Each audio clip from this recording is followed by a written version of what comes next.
નમસ્કાર દર્શક મિત્રો, સ્વાગત છે આજના ફરી વખત નવા વિડીયોમાં। તો દર્શક મિત્રો, આજે આપણે આવી ગયા છીએ રાજકોટ જિલ્લાના કુવાડો ગામની આગળ, એટલે કે અમદાવાદ હાઈવેની એક્ઝેક્ટ બાજુમાં આવેલા મામાદેવનું મંદિર, જે રોડિયા મામાદેવના મંદિર તરીકે ઓળખાય છે। તો આવો મિત્રો, આપણે મામાદેવના દર્શન કરીએ અને તેમના ટૂંકા ઇતિહાસ અને ખૂબ જ રોચક ઇતિહાસ વિશે મિત્રો વાત કરીશું અને મામાદેવના દર્શન કરીશું। તો મિત્રો, વિડીયોમાં જોડાઈ રહેજો। મિત્રો, વાત એમ છે કે લોકવાયકા પ્રમાણે શ્રી મામાદેવ મામા સરકાર એ ગુજરાત, કચ્છ, સિંધ અને સૌરાષ્ટ્રના લોક સાહિત્ય તથા પરંપરામાં પૂજાતા લોકદેવતા છે, જેઓ માતંગ પંથના ચોથા ગુરુ અને ભગવાન શિવના અંશ તરીકે પૂજાય છે। તેમનો ઇતિહાસ અને લોકવાયકા આપણે મિત્રો જાણીએ તો, પંથ અને પરંપરાની વાત કરીએ તો મામાદેવ એ માતંગ દેવ દ્વારા સ્થાપિત મહામાતંગ અથવા બરમતી પંથના ચોથા ગુરુ હતા। તેમણે સિંધ, કચ્છ, હાલાર વિસ્તારમાં ફરીને ધર્મનો પ્રચાર કર્યો હતો। કચ્છી તથા સિંધુ ભાષામાં પવિત્ર વચનો કે ગીનાનો રચ્યા હતા। મામાદેવ જો ગિનાન તરીકે જાણીતા હતા।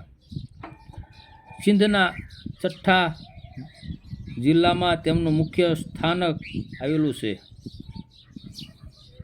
ગુજરાત અને કચ્છમાં તેમના અનેક મંદિરો અને સ્થાનકો આવેલા છે। મિત્રો, લોક માન્યતા પ્રમાણે પરચાની વાત કરીએ તો કે રક્ષક દેવ એટલે કે લોકવાયકા મુજબ મામાદેવે ગરીબ, માલધારી તેમજ ભરવાડના દીકરાઓની રક્ષા કરેલી અને અનેક ચમત્કારો પરચા પણ આપ્યા હતા।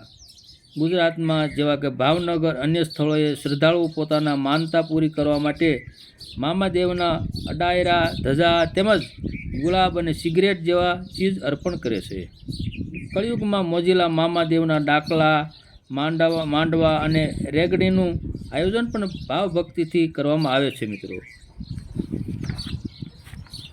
અને લોકવાયકા પ્રમાણે ઇતિહાસ અનુસાર તેમનું મૂળ નામ રામદેવજી સોલંકી એટલે કે મામાજી હતું। ગાયોની રક્ષામાં મોસાળમાં રહી તેમણે ગાયોની રક્ષા માટે અનેક યુદ્ધો ખેલ્યા હતા।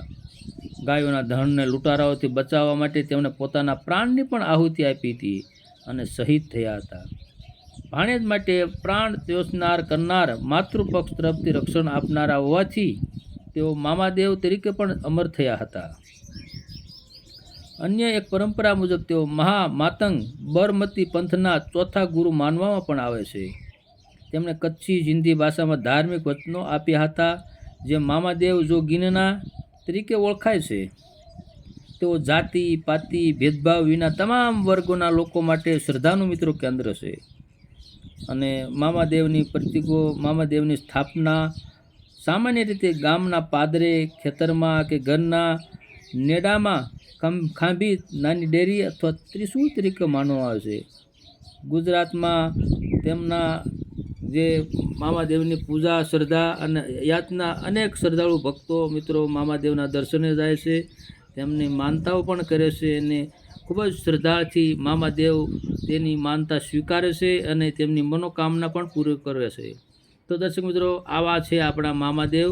તો મિત્રો, કમેન્ટમાં બધા મિત્રો લખશો જય મામાદેવ। અહીંયા વિડીયો પૂરો કરું છું। હર હર મહાદેવ, જય મામાદેવ।